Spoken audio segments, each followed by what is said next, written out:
Dean applies to college and accidentally discovers the horrifying truth about his parents' past. Kevin had a seemingly normal childhood. He was raised by his father, Lucas, in Cleveland, where he attended high school and made a few close friends.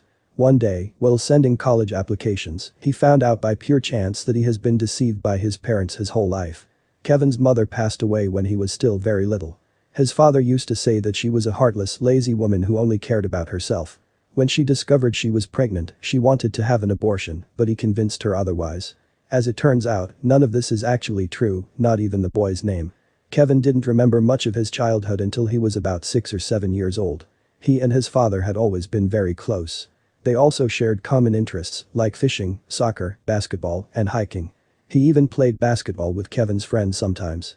Even Kevin's friends were jealous of their relationship, as their parents were much stricter and close-minded. Kevin used to tell his father everything. He was the person he would go to when he needed life advice, but things started changing when Kevin entered high school. Kevin was worried about his first day of high school. He wasn't a very good-looking guy and feared he would get bullied for his looks. Eventually, Kevin became more comfortable in his skin. He entered high school without knowing anyone, and by the end of the second week, he had his own group of friends. However, what mattered to Kevin the most was being a good student in person. His lifelong dream was to get into a prestigious university, so he made sure his grades were always high. Little did he know how that would affect his future. Learning has always been easy for him, and he was happy to pass on his knowledge to others. He often helped his classmates prepare for tests and exams.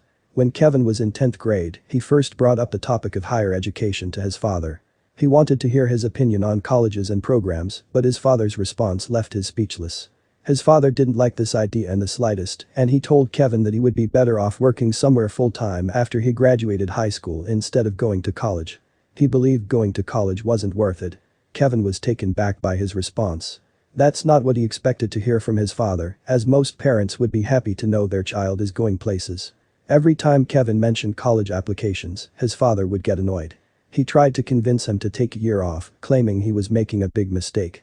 Kevin still wanted to go to college, so when the deadline approached, he filled out his college applications without giving it much thought. Little did he know what he was in for. After a couple of weeks, Kevin got a call from his school counselor regarding his application. He sounded concerned and asked to see him in person. The counselor told Kevin there was a problem with his college applications. His personal information that he submitted, including his name and ID, weren't matching up. There was also an issue with his security number. His security number didn't match his name, and the schools were flagging his application because of it. Kevin couldn't understand what was going on. He informed his father, hoping he would help him resolve the matter, but he refused to help him. Kevin desperately wanted to find out what was going on with his college applications, so he approached his school counselor and asked her for help. After a few long stressful days, he learned the horrifying truth. The social security number he submitted in his application wasn't matching his name because his real name wasn't Kevin, it was Jason. He has been listed as a missing child for many years. The National Center for Missing and Exploited Children had him on their list. They listed some photos of him as a child and another photo that had been age progressed. He has been missing since he was 5 years old. His father's name wasn't Lucas either, it was Peter. He kidnapped Kevin after losing a custody battle with his mother and brought him to Cleveland. His mom is still alive and lives in Alabama, where Kevin was born. When Kevin was 5 years old, his father had agreed to take him to preschool. He packed his baby blanket, went to a bank, drained all of his accounts, and took off to Cleveland with him. Unfortunately, Kevin was too young to realize that his act was malicious. His mother was devastated. She was desperate to find him and left his bedroom untouched all these years, hoping he would come back home.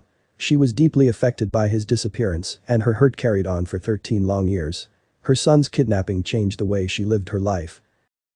Her son's disappearance has been on her mind every hour of the day. She had no idea if Kevin had a stable home and if he was being taken care of. Kevin's father was arrested and sentenced to 4 years in prison.